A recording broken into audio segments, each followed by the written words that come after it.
Hello बच्चों, कैसे हैं आप लोग। उम्मीद करते हैं बहुत अच्छे से होंगे।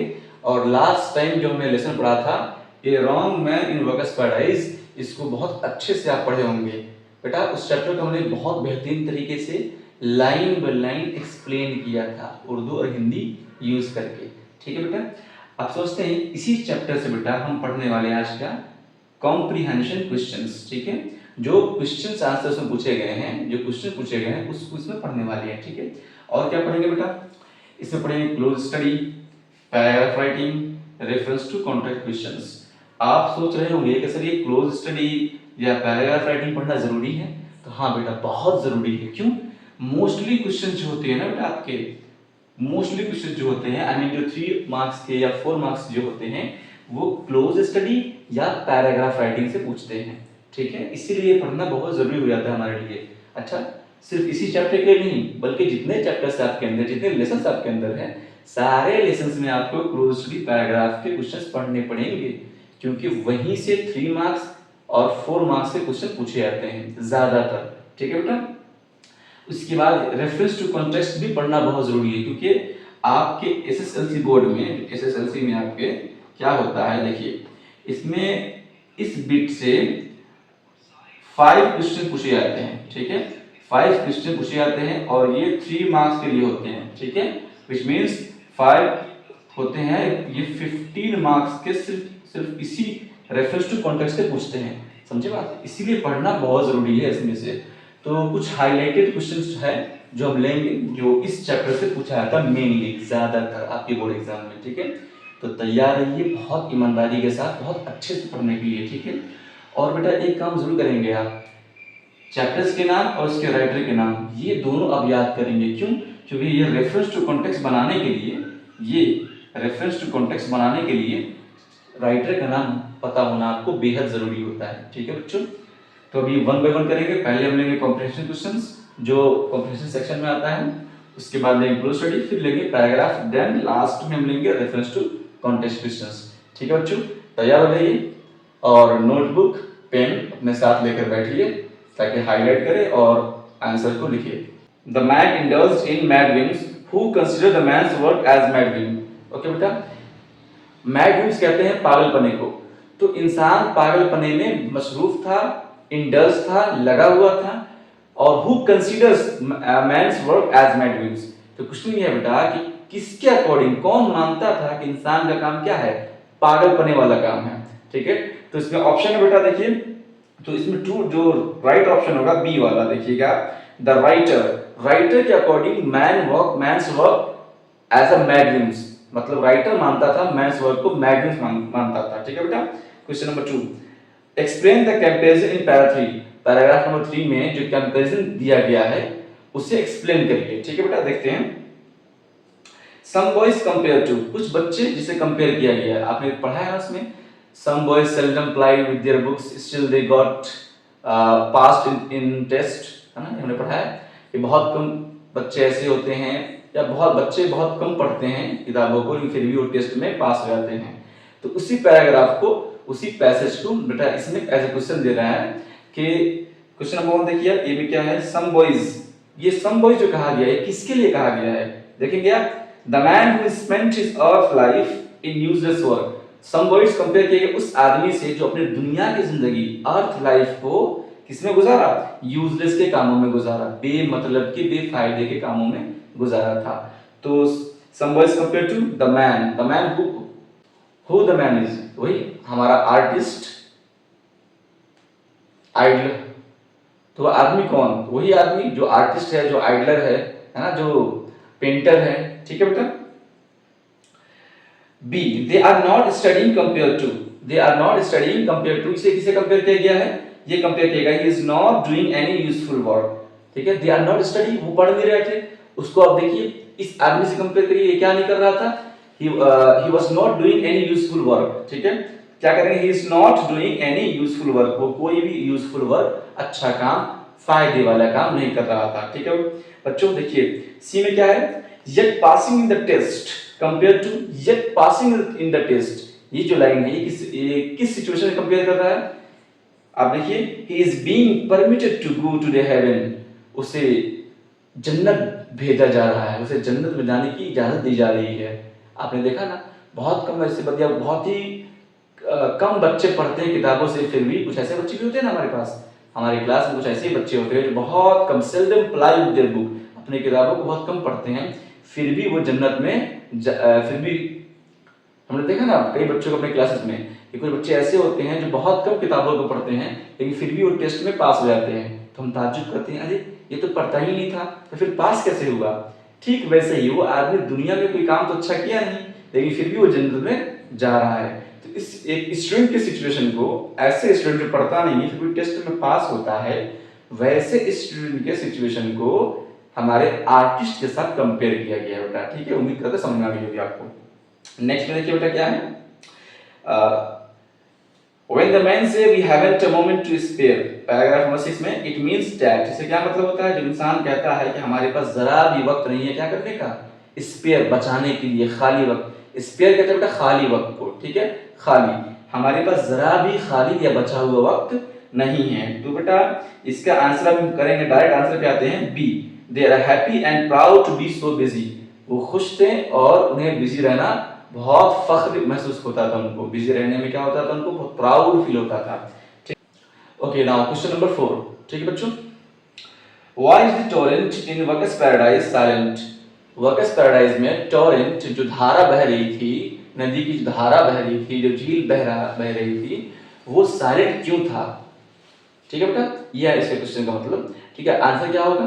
देखिए, the torrent in the workers paradise was silent because it did not want to waste its energy singing.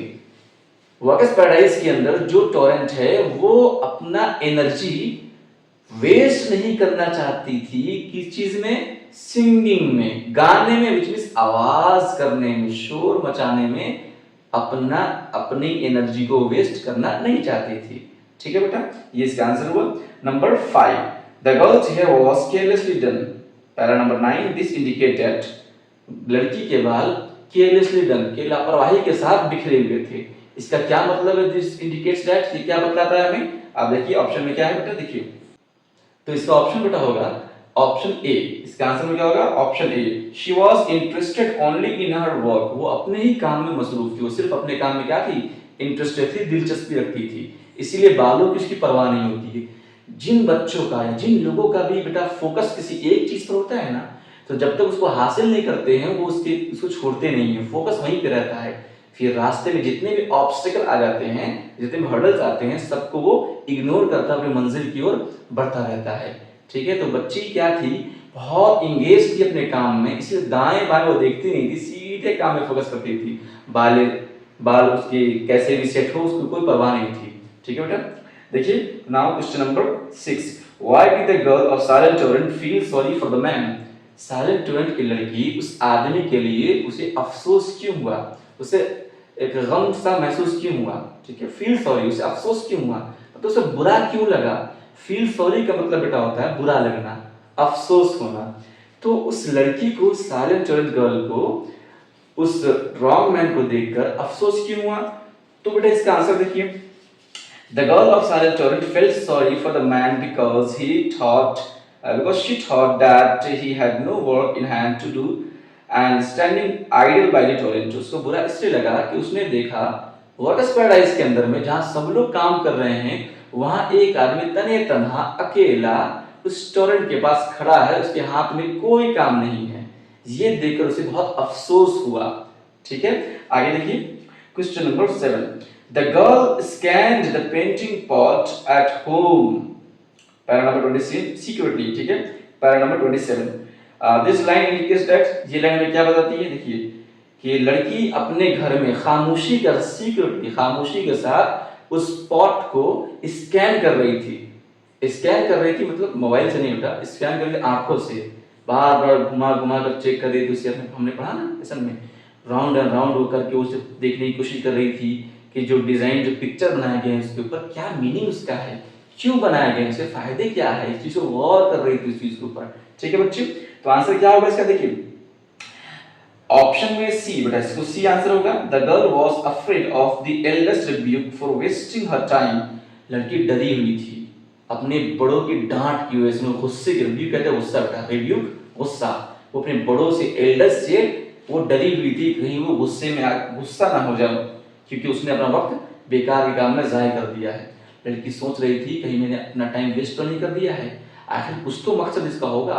वो मकसद तलाश कर रहे थे बार बार घुमा घुमा के उसको चेक करके, ताकि बड़े जब पूछे कहाँ थी, वक्त कहाँ अपने कहाँ किस काम, कौन से काम को कर रही थी, तो वो बता सके कि नहीं मैं काम कर रही थी। इसलिए वो परेशान हो रही थी कहीं बड़ी लोग जो है वो देखकर गुस्सा ना करे इसके ऊपर। ठीक है बच्चों, क्वेश्चन नंबर 8 को देखते हैं। ये क्वेश्चन बेटा, क्वेश्चन नंबर 8 और क्वेश्चन नंबर 4 याद रखिएगा, बहुत जरूरी है, मार्क कर लीजिए इसको। क्वेश्चन 4, क्वेश्चन 8, ठीक है। और साथ ही साथ बेटा क्वेश्चन नंबर 6 भी, क्वेश्चन नंबर 6 भी बहुत जरूरी है, ये पूछा ही जाता है आपके बोर्ड एग्जाम में, कई बार पूछा गया है। ये 6 की, why did the elders of workers paradise become anxious, okay sorry 8 number, ये 8 नंबर क्या है बेटा, ये 8 बहुत इंपॉर्टेंट है, क्या है, why did the elders of workers paradise become anxious. Workers paradise के जो एल्डर्स थे, जो बड़े बुजुर्ग थे, वो इतने एंशियस क्यों थे, इतने बेचैन क्यों थे, परेशान क्यों थे। ये क्वेश्चन बेटा हर साल मोस्टली 3 मार्क्स में पूछे जाते हैं, ठीक है।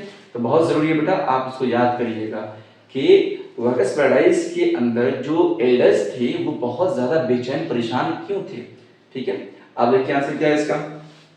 The elders of Workers' Paradise became anxious because the work in Workers' Paradise began to suffer. Many persons who were active before had become idle. They were wasting their precious time in useless painting and sculptures. इसलिए वो बहुत ज़्यादा गुस्से थे और बहुत ज़्यादा बेचैन हो रहे थे, क्योंकि वर्कर्स पैराडाइज के अंदर में जो काम था वो काम में डीले आने लगा, लेट होने लगा काम, है ना, वो काम लेट होने लगा। जो लोग पहले से क्या थे, पहले से एंगेज रहते थे, पहले काम किया करते थे, अब क्या हो गए, वो लोग अचानक से आइडल होने लगे, खाली होने लगे, काम करना छोड़ दिए, वो लोग टाइम पास करने लगे, अपने वक्त को वेस्ट करने लगे, किस चीज में, अपने कीमती वक्त, प्रीशियस टाइम, जो कीमती वक्त यूजलेस पेंटिंग में, बेकार के पेंटिंग में और स्कल्पचर्स बनाने में, मूर्तियां बनाने में वेस्ट करने लगे थे। इसलिए elders of workers paradise become anxious, ठीक है बेटा, ये आंसर है बच्चों। अब देखिए, the girls follow the man, the girls follows the man out of the workers paradise. लड़की out of the workers paradise, जन्नत से बाहर जाने के लिए भी उसको फॉलो करने लगी। आई मीन आपने स्टोरी के एंड में देखा कि लड़की किस तरीके से, जब वो पेंटर को निकाल दिया गया जन्नत से, तो वो जा रहा था, तभी लड़की पीछे से आई, क्या कही, मैं भी तुम्हारे साथ चलती हूँ। तो ऐसा उसने जो किया, तो ये क्या बताता है लड़की के बारे में, वो लड़की कैसी होगी, क्या बताता है, क्यों ऐसा किया लड़की। देखिए आंसर क्या होगा, आंसर सी होगा, C okay, so new possibilities open up before her. Answer में इसका ये भी हो जाएगा। दूसरा आंसर ये भी कह सकते हैं, she was extremely attracted by his arts. ये भी आंसर आप कर सकते हैं, she was extremely attracted by his arts. आई बस में ये भी आंसर में आप कर सकते हो, ठीक है। चलिए नेक्स्ट क्वेश्चन देख लेते हैं बेटा। What does the line the man never believed in mayor utility में, इस लाइन का मतलब क्या है, the man never believed in mayor utility, इंसान कभी अपने कंप्लीट इस्तेमाल पे यकीन नहीं रखता है। इस लाइन का क्या मतलब हुआ, देखिए बेटा क्या मीनिंग होती है, it means that he believed in doing only those things that give him pleasure and mad wings. इसका मतलब यह है कि इंसान वही काम करने में ज्यादा दिलचस्पी दिखाता है जिससे उसे मजा आए, जिसमें उसे ज्यादा मजा आए, इसीलिए उसके काम को कहा गया है मैड विंग्स भी कहा गया है। और वो मेयर यूटिलिटी में यकीन नहीं रखता, मुकम्मल इस्तेमाल में यकीन नहीं रखता। आपने देखा होगा एक दौर ऐसा गुजरा था अभी रिसेंटली ही, जो छोटे छोटे बच्चे हैं जो है, जो क्लास 8 के 9 के जो बच्चे हैं, इवन 7 के बच्चे जो हैं, फ्री फायर पबजी नाम के गेम्स इंडिया में बहुत डेवलप हो गया था, बच्चे बिल्कुल इंगेज हो चुके थे इस गेम को खेलने में, है ना। तो उसमें क्या था, उसमें प्लेजर उसको मिलता था, बच्चों को मजा आता था, इसीलिए उस काम को बहुत दिलचस्पी से लोग करते थे। पढ़ाई में दिल नहीं लगता है, वैसे भी नहीं लगता है, पढ़ने को मन किसको करता है, लेकिन वही बात कर ले गेम खेलने की, दिल खोल के खेलेंगे। वही बात कर बाइक चलाने की, फुल बाइक चलाते हैं बच्चे, मजे लेते हैं, क्यों, क्योंकि बाइक चलाने में, गेम्स खेलने में इंस्टेंट प्लेजर मिलता है, फौरन मजा आता है। वही पढ़ाई करते तो बोरियत सी फील होती है, सोने को दिल करता है, भागने को दिल करता है। इसीलिए होता है ऐसा कि पढ़ाई करने में हमें क्या नहीं मिलता है, प्लेजर नहीं मिलता है। तो बेटा क्या करेंगे आप, जब तक दिलचस्पी आपकी पैदा नहीं होगी तो पढ़ाई से फायदा आपको नहीं होने वाला है।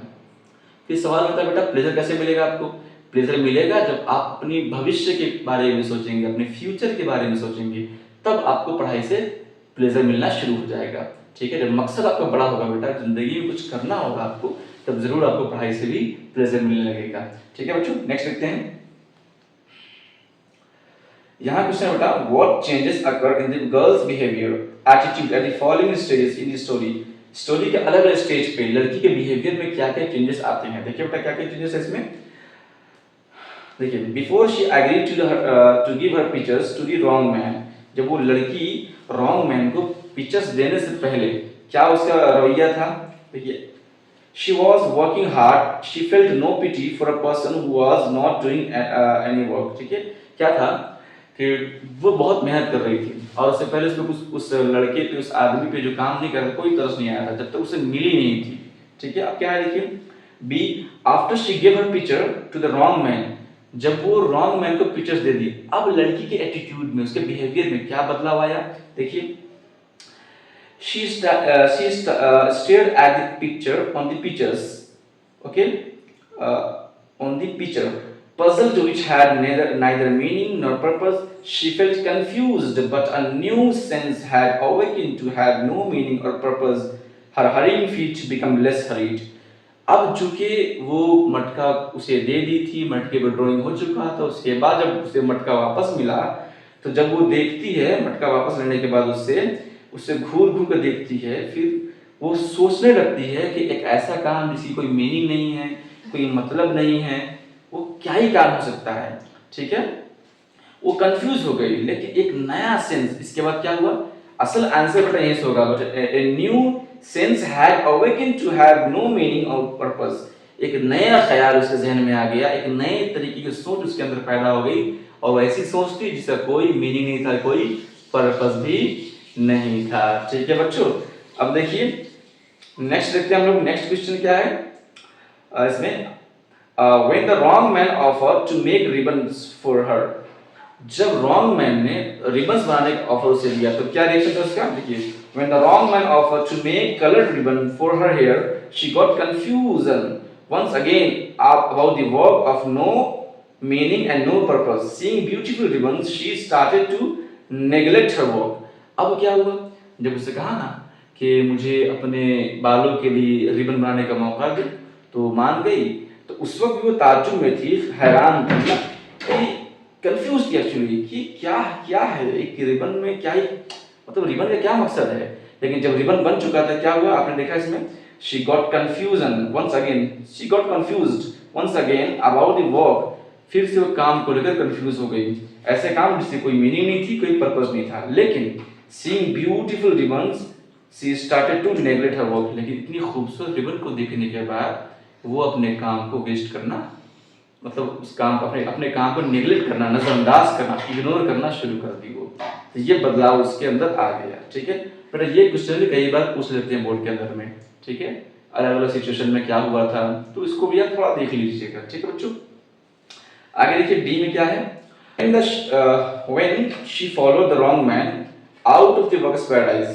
ठीक है, जब वो रॉन्ग मैन को जन्नत के बाहर भी फॉलो करने लगी तो क्या हुआ। देखिए, the girl finally realized that there were many more things that made one happy other than merely doing useful work। लड़की को ये बात समझ में आ गई कि दुनिया में और भी कई ऐसे काम हैं जो इंसान को खुशी दे सकती है, सिवाय इसके कि बार बार काम में, अपने फायदे के काम में लगे रहें। ठीक है, इसके अलावा भी कई काम होते हैं, ये सोच के वो उसके पीछे चली गई। ठीक है बच्चों, ये रहा क्वेश्चन 12 का। ठीक है, अब बात करते हैं, अब देखते हैं हम लोग क्वेश्चन नंबर 13 को। ठीक है, देखिए, at the end of the story there is a complete change in the girl's attitude to life. Who should the credit go to. कहानी के अंदर देखते हैं कि लड़की के एटीट्यूड के अंदर कंप्लीट तौर से बदलाव आ चुका था, तो इसका क्रेडिट किसको जाता है। बिल्कुल सही कहें आप, the artist, the wrong man.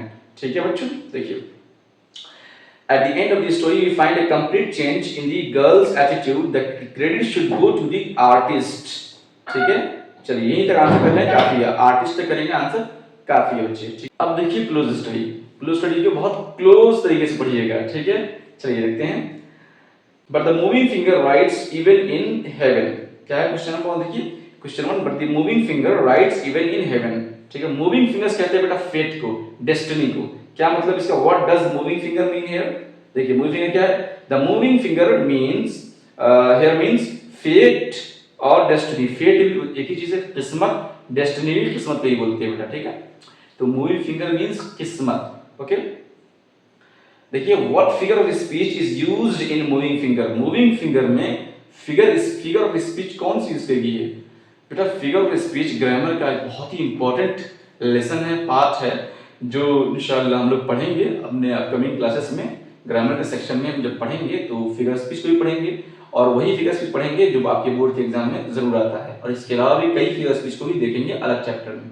ठीक है बच्चों, तो वो बहुत जल्द अपलोड होगा, आप चैनल पे देख लीजिएगा। ठीक है बच्चों, तो फिगर्स स्पीच इस लाइन में स्पेसिफिक जो यूज किया गया वो था बेटा साइनेडॉक। ठीक है, साइनेडॉक यूज किया गया है। ठीक, अब ये क्या होता है? पार्ट फॉर द होल, थोड़े से हिस्से का इस्तेमाल करके पूरे चीजों को बता दिया जाता है। ठीक है, जैसे हम कहते नहीं है कि a new face came into my class, मेरे क्लास में एक नया चेहरा आया। तो क्या इंसान जो क्लास में आता है वो सिर्फ चेहरा लेकर आता है या पूरे जिस्म को लेकर आता है? पूरे बॉडी को लेकर आता है ना। लेकिन कहते क्या है? A new face came into my class, एक नया चेहरा मेरे क्लास में आया। तो बेटा यहाँ छोटे से आप देखिए पूरा जिस्म कितना बड़ा होता है ना बहुत बड़ा। तो पूरे जिस्म जो इतना बड़ा है, इस पूरे जिस्म को एक छोटे से चेहरे से हम क्या कर दिए हैं? बता दिए हैं कि पूरा जिस्म ही आया है उसका। ऐसा तो नहीं गर्दन काट के चेहरा निकाल के भेज दे क्लास के अंदर में, ऐसा तो नहीं होता है। तो छोटे से पार्ट का यूज करना बड़े से पार्ट को बताने के लिए, उसे ही कहते हैं साइनेडॉक। ठीक है, तो बेटा इसको और अच्छे से समझ लेंगे किस चीज में? फिगर ऑफ स्पीच के ग्रामर क्लास में। ठीक है बच्चों, आगे देखिए। See what does the sentence mean in the context. इस सेंटेंस का कॉन्टेक्स्ट क्या है? देखिए मतलब ये सेंटेंस कहने का मतलब क्या है, क्या इसके पीछे कहानी है? देखिए, the sentence in this context means that even though the man had not done any useful work in his life on earth, destiny permitted him to go to the heaven. ये आंसर तो बेटा इसमें लिखा है, लेकिन इससे ज्यादा better answer दूसरा हो सकता है।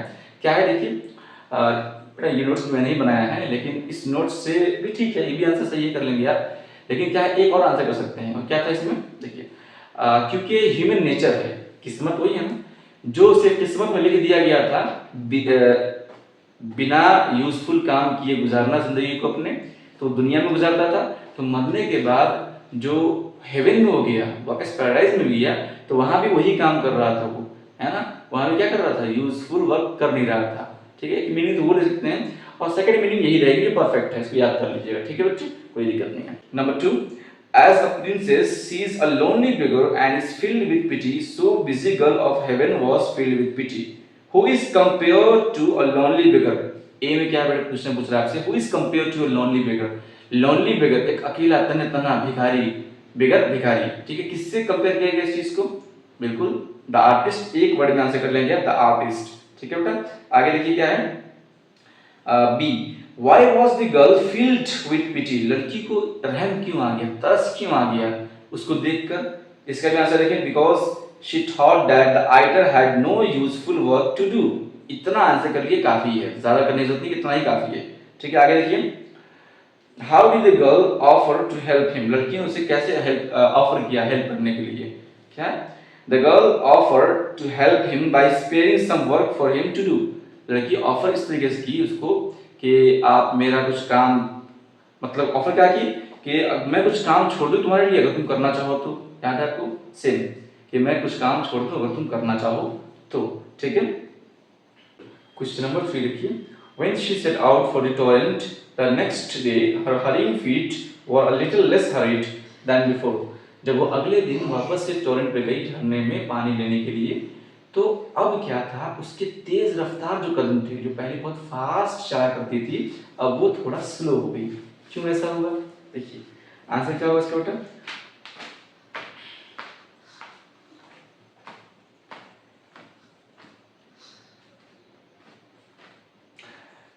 देखिए आंसर क्या है इसका। The previous night the girl had seen attractive painting that had no meaning and no purpose at all, that changed her attitude, this changed her attitude. पिछली रात को उसने एक ऐसा काम देखा जिसका ना कोई मतलब था ना कोई मीनिंग थी, उस चीज को देखने के बाद इसके एटीट्यूड के अंदर चेंजेस आ गया बेटा। ठीक है, देखिए आगे क्या है, what does hurrying feet suggest. यहाँ पर हरिंग फीट है तेज रफ्तार कदम, से क्या मतलब है, देखिए क्या है, hurrying feet suggest that the girl was very active before, पहले बहुत काम करने वाली थी।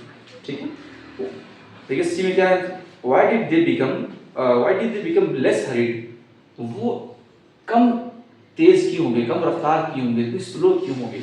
देखिए because she had realized that one could be happy doing many things in life which had no meaning and no purpose at all, क्योंकि उसको एहसास हो गया इस चीज का कि कोई भी खुश ऐसे भी रह सकता है जब उसके पास कोई यूजफुल काम ना हो, कोई मीनिंगफुल काम ना हो, या कोई मकसद ना हो, तब भी, है ना, तब भी इंसान खुश रह सकता है। उसको इस चीज का एहसास हो गया, इसलिए क्या हो गई, उसकी हरिंग फीट लेस हरीड हो गई, है ना बच्चों।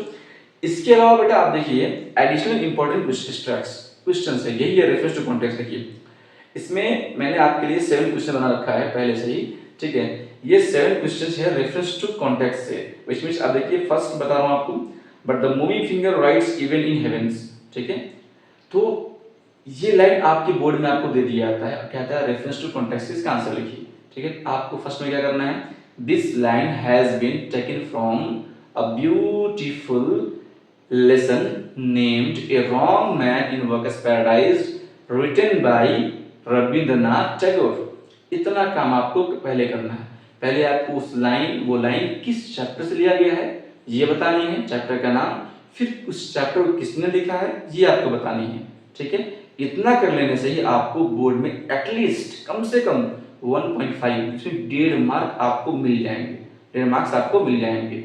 अगर आप इसके अलावा कम से कम बेटा, क्योंकि 2 भी दे सकता है, देने चाहे तो एग्जामिनर 2 भी आपको दे सकता है। ठीक है, लेकिन मान के चलते हैं 1.5 आपको मिल जाएगा।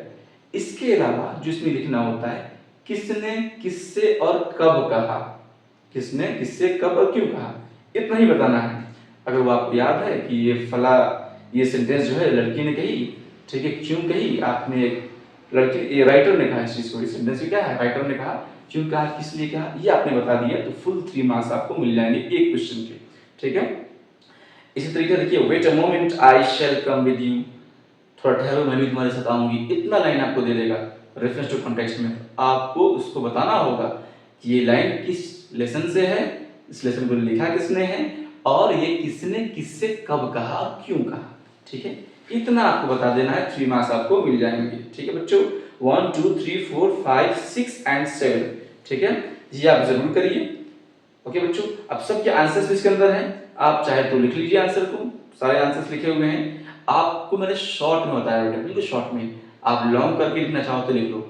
आप कई बार ये आंसर दिए गए हैं, इसको याद करिए, कई बार से पढ़िए, पढ़ने का समझिए, समझ लेते हैं आप तो उसे शॉर्ट में भी करके आप लिख देंगे, तब भी आपको नंबर मिल जाएंगे। ठीक है बच्चों, अभी लिखते हैं कुछ पैराग्राफ, इसको स्किप करते हैं क्योंकि आपको कर लेंगे। पैराग्राफ में देखिए बेटा एक क्वेश्चन बहुत ही इंपॉर्टेंट है, आप ये देखिए 1 क्वेश्चन देख लीजिए, इससे ज्यादा कहीं इंपॉर्टेंट क्वेश्चन है बेटा, क्वेश्चन नंबर 2। ये भी पूछा गया है, 4 मार्क्स में पूछा गया है। क्या है, there are 2 worlds in this story, the world of the idler artist and the world of the inhabitants of Workers Paradise, which world is better and why। अब देखिए कि कहानी के अंदर में 2 दुनिया के बारे में बताया गया है। एक दुनिया तो वर्कर्स पैराडाइज, एक दुनिया किसका है, आइडलर की दुनिया है। ठीक है, और एक दुनिया किसकी है, जो जन्नत में रहने वाले इनहेबिटेंट्स हैं उनकी दुनिया है। तो दोनों दुनिया में कौन सा दुनिया बेहतर है और क्यों, इसमें आपको रीजन भी बतानी है, दोनों में से कौन बेटर है, ठीक है, और क्यों। तो आंसर में आप देखिए इसमें क्या लिखा है, the world of the idler as well as the world of the workers paradise is equally important। Idler और वर्कर्स पैराडाइज दोनों की दुनिया बराबरी तौर पे क्या है, इंपॉर्टेंट, अहमियत है। अब क्यों अहमियत रखती है, क्यों जरूरी है, सारे आंसर इससे नीचे लिखे हुए हैं। ठीक है, it is better to have a good combination of both worlds as the interests of people are different। Some people may like to do both art and work as well as the routine work, whereas some people maybe like to take up arts and works with their professions and a hobby। देखिए कह रहा दोनों दुनिया बेहतर है। कुछ लोग ऐसे होते हैं हमारे समाज के अंदर में आर्ट्स पसंद है, कलाकारी करना पसंद है, कुछ लोग ऐसे होते हैं जो काम करना पसंद होते हैं, अलग प्रोफेशनल वर्क करना पसंद होते हैं। तो दोनों अपनी जगह पर सही है, तो आप यहीं तक भी आंसर लिख देंगे, 3 लाइन तक तो हो जाएगा। लेकिन हाँ, पैराग्राफ राइटिंग तो बोल के नहीं आता है, लेकिन ये पूछा जाता है 7 to 8 लाइन्स में आंसर पूछता है। तो आपको मैं शॉर्ट के तौर पे हॉबी तक बता रहा हूँ, शॉर्ट तक यहाँ तक आप कर सकते हैं, और इसी चीज़ को आप चाहे तो थोड़ा एलिब्रेट करके एक्सप्लेन करके अपनी तरफ से बड़ा कर सकते हैं। ठीक है बेटा, या आप पूरा ही समझ के याद करके आप लिख लीजिएगा। ठीक है बच्चों, ये बहुत ही इंपॉर्टेंट क्वेश्चन है। बस इसके अलावा जो क्वेश्चन बेटा वो मुझे नहीं लगता बहुत इंपॉर्टेंट है, अभी मैंने देखा भी नहीं इसको इतने सालों में। ठीक है, ये पैराग्राफ में क्वेश्चन नंबर 2 बहुत इंपॉर्टेंट है। ठीक है बच्चों, तो उम्मीद करते हैं आपको आज का सेशन पसंद आया होगा। हमने एक क्वेश्चंस को देखा, जो जरूरी है उसको भी देखा। ठीक है, और जो जरूरी नहीं तो नहीं कहेंगे, वो सारे जरूरी है, लेकिन बहुत ही जरूरी जो VVI है, वेरी वेरी इंपॉर्टेंट क्वेश्चंस था, उसको भी हमने देखा। ठीक है, और उसको एक्सप्लेन भी किया, उसको समझा भी।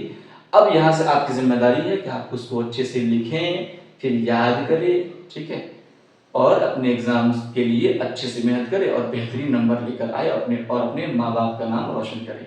ठीक है बच्चा, मिलते हैं दूसरे वीडियो में नए लेसन के साथ, आई मीन एलेक्सिर ऑफ लाइफ। ठीक है, 1 बाय 1 पूरे चैप्टर्स को कंप्लीट करने वाले हैं। ठीक है, देखते हैं बच्चे अगर बहुत देखते हैं, बहुत आते हैं तो करते हैं। ठीक है बच्चों, कमेंट करिए, जो आपको अच्छी लगी बात है वो कमेंट्स करिए। इसके अलावा और आप क्या चाहते हैं, और वीडियोस में कुछ फीडबैक देना हो आपको, किस तरीके की चीज़ें होनी चाहिए, उसे भी आप कमेंट सेक्शन में मेंशन कर सकते हैं। ठीक है बच्चे, मिलते हैं नेक्स्ट वीडियो में।